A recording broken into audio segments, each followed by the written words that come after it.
What's up, guys? Welcome to another Tutorial Tuesday. In today's episode, I'm going to be talking about the best technique to improve your smartphone photography. I'm going to use the drift method. Freaking incredible.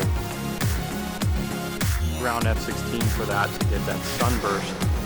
Alright, so the question I get asked a lot is, what's the best way to improve my smartphone photography? And I usually tell people it's the same thing that improves everybody's photography, and that's editing. Yeah, it pays to know your camera and all that stuff, but it's so overlooked, especially with smartphones.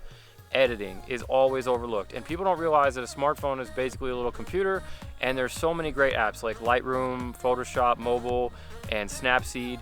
So today, while I've got some time to kill waiting for this time lapse, I figured I'd show you a couple of editing techniques that I do in Lightroom Mobile, and you'll be able to see the power of mobile editing, and I'll walk you through the stuff that I'm going to do on Lightroom Mobile. So let's get the phone out. So I'm going to be using my Galaxy S9, and Lightroom Mobile will work on any phone for Android or iOS. So that's the one I'm going to be using today. If you want to see any other editing stuff like with Snapseed or Photoshop, let me know in the comments below what you use and what you want to see so that I can do a video on that too. But for now, we're going to use Lightroom. So let's get into it.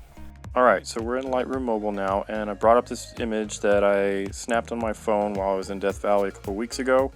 And as you can see, this image is pretty flat, so we're going to do our best to make it pop. And I'm going to go through here and show you guys some of the different features that I'm going to be using and walk you through the edit. So let's start with some generic stuff. I'm going to start with some contrast first. So I'm going to go here to the light, and I'm going to bring up my contrast. And then I'm going to bring the highlights down. I'm going to bring the shadows up just a pinch. And for everything that you do in Lightroom, if you press and hold, and right now I'm just pushing my finger on the middle of the screen, just press and hold, it'll show you the before and the after for everything that you're doing. So the next thing I'm going to do is I'm going to go into the temperature and the color, and I'm going to bring up the vibrance and the saturation a little bit. And then I'm going to go back here and bring these highlights down a little bit more since I brought up the saturation. And then I'm going to come over here to the effects, and I'm going to start working and bring up my clarity.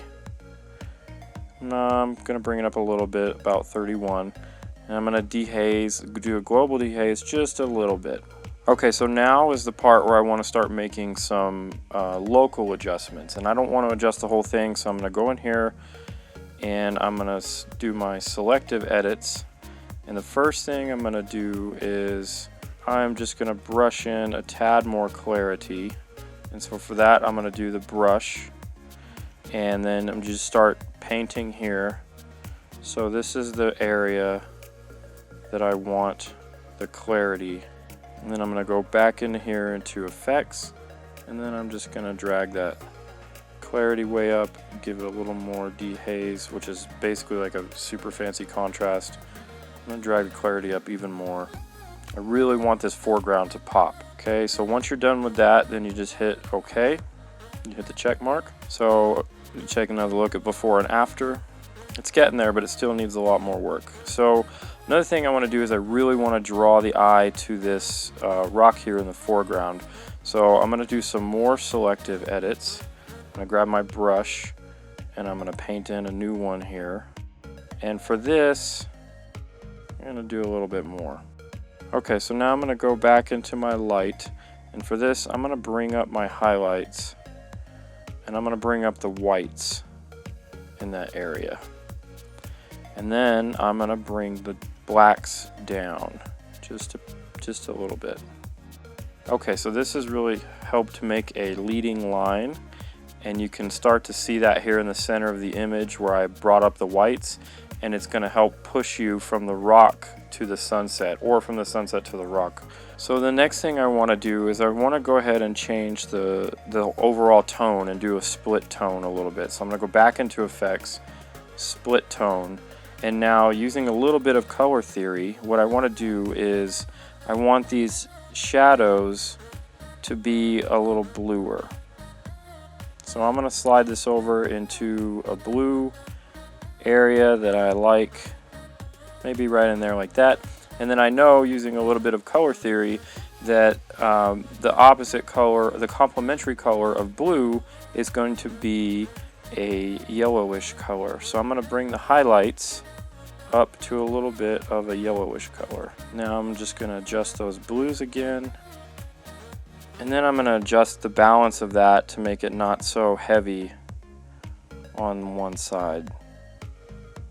And I'm going to do a little more adjusting. Alright, so that's a much nicer color scheme going on there. I'm going to hit done, and we can always go back and fix it again if we don't like the direction it's headed.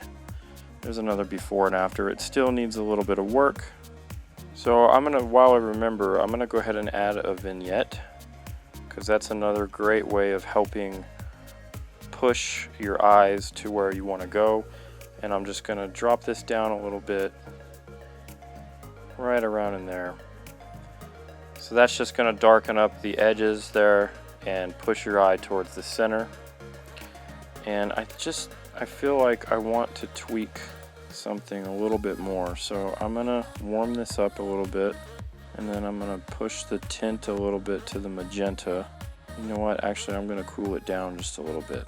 Okay, so now I'm going to go back in here and adjust my split tone again. So now I'm just going to do a couple more global adjustments. I'm going to bring up the contrast just a little bit more and increase the highlights overall just a little bit. Alright, so for now I'm happy with that, and I think I'm going to call that an image, and we'll just go ahead and look at the before and after again. That's where we started with, and there's where we edited. So as you can see, there's a lot of stuff in Lightroom. There's stuff that I didn't even go over, but I just wanted to give you kind of a rundown of the things that I would normally do to this landscape style image, and I think that's about it. So let's jump back out of the phone and check out the before and after one more time. All right, so that's how I usually edit in Lightroom Mobile, and those are some of the things that those are some of the normal things that I do to process an image, especially an image like that needed a lot of help. But I hope that walkthrough kind of helped you, especially to understand the power that Lightroom Mobile has. And you can see what a huge difference just a little bit of editing makes. And that'll turn your boring photos or your raw photos into amazing Instagram bangers, which we all know everybody needs. So if you like this video and you want to see more like that, make sure you hit the like button, subscribe to my channel, and if you have any questions about any of the stuff that I went over today and you want to see anything else, leave those in the comments below and I'll definitely answer them, and I may even make a video out of it. So make sure you subscribe, and I'll see you in the next video.